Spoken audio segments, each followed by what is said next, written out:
that if we have more female scientists, then we're going to have inventors who are not going to be, inventing things that destroy humanity, like bombs. The area of science is critical, especially for us. One of the major reasons why we decided to start Hilbright Science College from 2017 was to ensure that we produce scientists who are God-fearing. The area of science is invaded by the devil. Many scientists are actually atheists. That's the challenge. Okay. And I personally think that it is impossible to be a true scientist yet being an atheist, because the study of science is the study of nature. Okay. And you cannot study nature without studying the author of nature. You see, Okay. God is the author of nature. Mm-hmm. So I personally believe that when you are studying chemistry or physics, the very study of chemistry itself, I'm a chemist myself, should be an act of worship itself, because you are looking into the intricacies of God's creation, and it must reveal God. But it's so unfortunate that the devil has tended to sway scientists to his side. And people, when they've learned science, then they begin to want to prove God in a test tube, which doesn't work. So we felt like, as an institution, we need to produce scientists who are Christians, who believe in God. And I personally think that the scientists put God in his position as the author of science, as the creator of science. Even the level of invention in the world today would be far superior to what it is at the moment. We would be having artificial wings. People talk about the advancement in technology. I think it's nothing compared to what it could have been had we acknowledged God as the creator of science. So that's something that we are trying to do. We thank God for the impact we have made so far. Since 2007, we've been emphasizing and actually ensuring that we relate the teaching of science, the learning of science and spirituality, and the learning of the word of God, so that we produce scientists who believe in God. I think that there is no human being, even scientists, who has invented things without the unction of the Holy Spirit. Invention is by providence, really, and therefore men should not, scientists should not forsake God, or should not exclude God in scientific endeavor. So that is the major reason. And of course, the other thing is, we have always wanted to produce female scientists. Okay. Yeah, I personally have a passion to produce female scientists. Like, the enrollment policy for Hilbright is 55% girls, 45% boys. Okay. Because we have a way of teaching the girl child to understand science. We have some pedagogical interventions that are, unique to us. And for the past few years, we've always, the best students have been girls in physics, mathematics, chemistry. Yeah, because I personally believe that if we have more female scientists, then we're going to have inventors who are not going to be, inventing things that destroy humanity, like bombs and females love life, women love life, and Okay. they will concentrate their inventions into things that enhance life rather than destroy life. That's one of the reasons that we exist. And we thank God we've made a great impact so far, since 2007, when Hilbright started. We've made a big and a great impact, and we are producing those scientists who believe in God as the author of science. Okay. Yeah. So, which science subject are you offering here? Well, basically all science subjects. So, remember, we have primary schools, we have secondary schools, and we also have a technical college. Okay. So we emphasize mainly on the sciences: math, physics, chemistry, biology, agriculture, and then we also move into um, practical or applied sciences like electronics, civil engineering, chemical engineering, um, as well as electronics in our city and guilds courses. Okay. Yeah. So, and even in our secondary schools, students are taught life skills. We believe in educating the hand, the head, and the heart. Okay. Yeah. So to form to produce a complete human being. So those are key issues for us.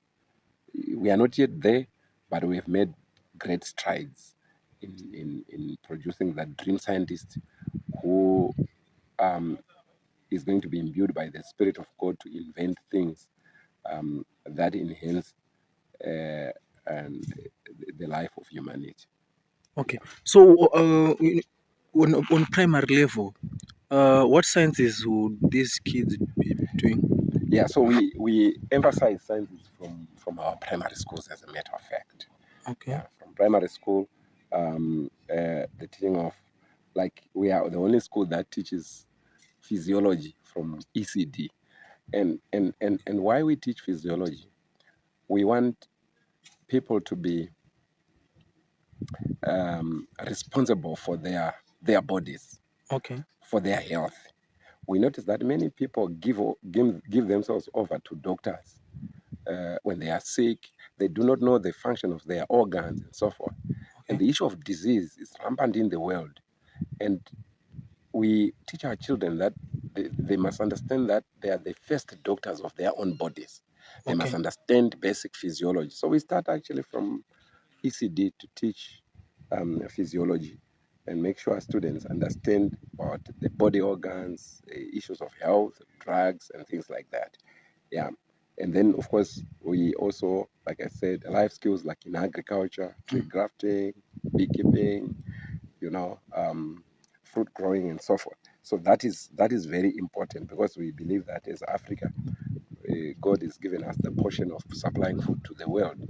And just as Japanese students know about the crankshaft and the engine, the Okay. African student must know about agriculture, Okay. because we are best suited for agriculture.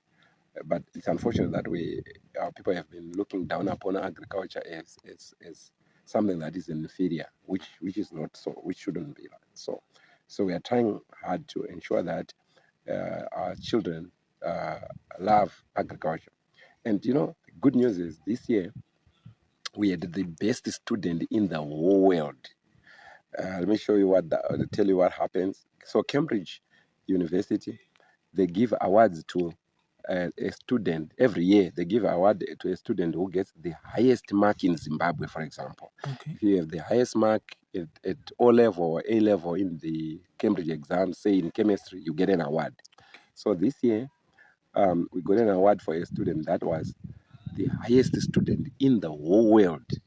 That Really? is in all schools that do Cambridge. That our student was the highest mark.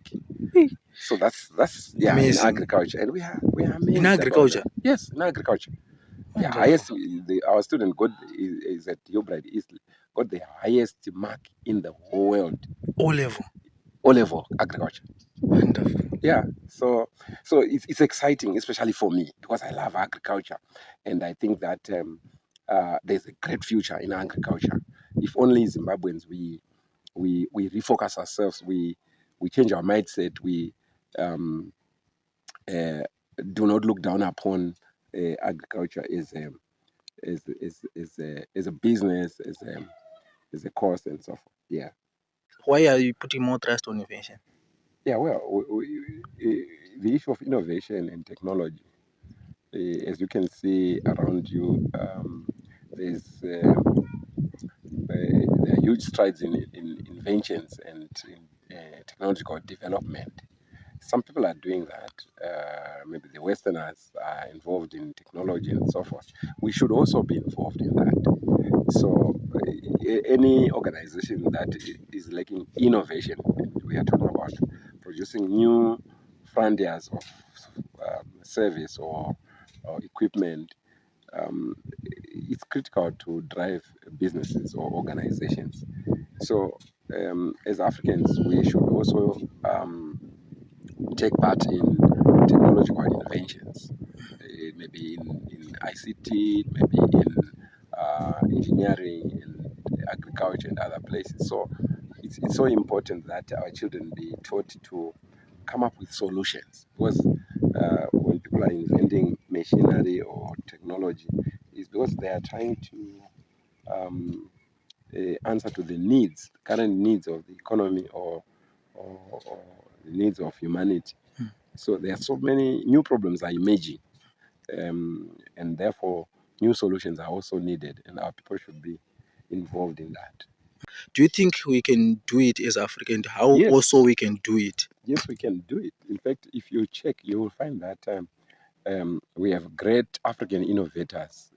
What is, of course, unfortunate is that you find that those people that are gifted, not everybody is gifted. Like I told you earlier on, that it is by unction of the Spirit of God. It is by by providence that humanity can invent things. You see, so we have African inventors out there in the world, actually.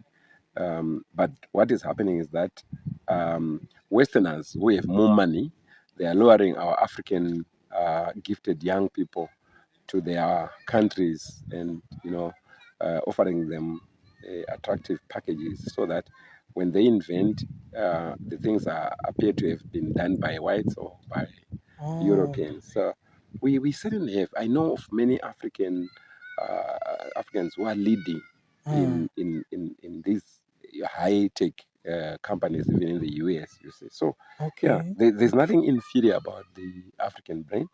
The only problem is that we are working against the grain. The Europeans themselves would want things done their way. They would actually not encourage a situation whereby some specific gadget or machine has been invented by Africans. But yeah, Africans can do. Look at the Chinese, they used to do reverse engineering, buy something in Europe there, they improve on it. We can do that. That is not a problem at all. In fact, we are actually having some Zimbabwean um, scientists who are producing a number of things. I'm a scientist, and I am a researcher in natural products chemistry, for example. And we have discovered even new chemicals or phytochemical compounds that are in certain plants which have not been discovered before. Okay. Doing structural elucidation of structures. That is not a problem. We can Okay. do that. Mm-hmm. Yeah, I have no doubt about that. Okay. Thank you so much.